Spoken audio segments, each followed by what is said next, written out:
அனைவருக்கும் வணக்கம். Post market report பார்க்கலாம். நம்ம காலையில் ப்ரீ மார்க்கெட் ரிப்போர்ட்டில் இந்த ஸ்ட்ரைக் எப்படி இருந்தால் என்ன நடப்பதற்கான வாய்ப்புகள் இருக்குது அப்படிங்கிறத மென்ஷன் பண்ணியிருந்தோம். அது என்ன நடந்திருக்காது பார்க்கலாம். இது முழுக்க கணக்கின் அடிப்படையில் எடுக்கக்கூடியது. நம்ம ஃபுல்லி மேத்தமெட்டிக்ஸ் தான். எதையுமே மார்க்கெட்டு சப்போர்ட் அண்ட் ரெசிஸ்டன்ஸாக இருக்கட்டும், இதுக்காக இருக்கட்டும், மார்க்கெட்டை பொசிஷனலாக இருந்தாலும் அது வந்து மேக்ஸ் படி தான் அப்படிங்கிறது தான் நம்மளுடைய தியரி. ஓகே, ஃபர்ஸ்ட்டு இன்னைக்கு நம்ம 24,600 கால் 98 ரூபாய்க்கு மேலே இருந்தால் அப் சைடு, 98 ரூபாய்க்கு கீழே இருந்தால் டவுன் சைடு சொல்லிட்டோம். பாருங்க, காலையிலேருந்து 98 ரூபாய்க்கு அங்கே இது ஆகாமல் அப்படியே மேலே ஏறி போயிட்டு இங்கிருந்து ஏன் திரும்பினாரு அப்படிங்கிறதுக்கான விடை தெரியணும். அவர் திரும்புறாரா இல்லையான்றது தெரியும். எப்படி போய் அப்போ இது ஏறினது அப்படியே இங்கே 98 ரூபாய்க்கு மேலே தான் இருக்குது, அப்படியே இங்கே இப்படியே போயிடுமோ அப்படின்லாம் இருக்கலாம், எதிர்பார்க்கலாம் இல்லையா? நம்ம அது தெரியணும். இங்க ஏன் இங்கே நின்றுச்சு, இங்கே ஏன் இங்கே நின்றுச்சு, எகைன் இங்கே வந்துட்டு இங்கே திரும்பிட்டு அதுக்கப்புறம் வரும்போது ஏன் இதை பிரேக் பண்ணப்படுது அப்படிங்கிறது. சரி, இது வரைக்கும் நான் உங்களுக்கு யூடியூப்ல கொடுத்துருக்கிறது இந்த லெவல். ஓகே, இங்கே வந்தால் மட்டும்தான் நீங்கள் முடிவு எடுக்கணும்னு சொல்லியிருக்கேன். Correct, agree. அங்கே மட்டும் நீங்கள் எடுத்துக்கோங்க உங்கள் முடிவு எந்த பக்கம் எடுக்கணுன்றது. அடுத்தது எகைன் பாருங்க, இந்த இடத்துல வந்து டிசிஷன் எடுக்குது.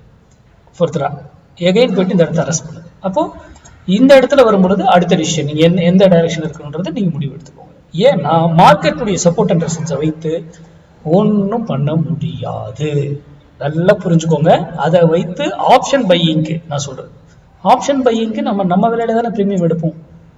அப்ப நம்ம எடுக்கிறது வந்து இதுல எடுக்கும் போது அதனுடைய சப்போர்ட் அண்ட் ரெசிஸ்டன்ஸை வச்சு இதுல எடுத்தா என்ன ஆகும் யோசிச்சு பாருங்க. அப்போ மார்க்கெட்டுடைய அடிப்படை ஆப்ஷன் பையருக்கு எங்க இருக்குன்றது சிந்திச்சு செயல்படுங்க.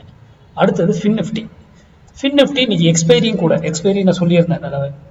இந்த 23,700 புட்டு 85 ரூபாய்க்கு கீழே இருந்தா அப் சைடும், இல்ல 85 ரூபாய்க்கு மேல இருந்தா டவுன் சைடும், 85 ரூபாய்க்கு கீழே இருந்தா அப் சைடும் சொல்லியிருந்தோம். மார்க்கெட் பாருங்க, இது காலையிலே சொல்லியிருந்தேன், இது 85 ரூபாயில கண்டிப்பா இதை பிரேக் பண்ண விட மாட்டாங்க, அரெஸ்ட் பண்ணிடுவாங்க அப்படின்னு நான் சொன்னேன். கரெக்டுங்களா? அரெஸ்ட் பண்ணேன், இங்கேயே நின்னது, அடிச்சாங்க. அதுக்கப்புறம் மேல ஒரு ஸ்பைக்கு. இதெல்லாம் ஏன் நடந்தது இந்த ஸ்பைக் எல்லாம்ன்றதெல்லாம் நம்மளால சொல்ல முடியும். அதுக்கான காரணங்கள்லாம் இருக்கு. எகைன் பாருங்க, அதுக்கு சஸ்டெயின் பண்ண விடாம கீழே வந்துட்டாங்க. ஃபர்தரா மார்க்கெட் இவர் எவ்வளோ கீழே தான் இருக்காரு. அப்போ என்ன ஆகும்? பின் நிஃப்டி என்ன இருக்கும்னா ஏறி இருக்கும், இறங்கி இருக்கும், ஏறி இருக்கும், இறங்கி இருக்கும், ஏறி இருக்கும், இறங்கி இருக்கும், இப்படியே தான் ட்ரேட் ஆகிருக்கும்.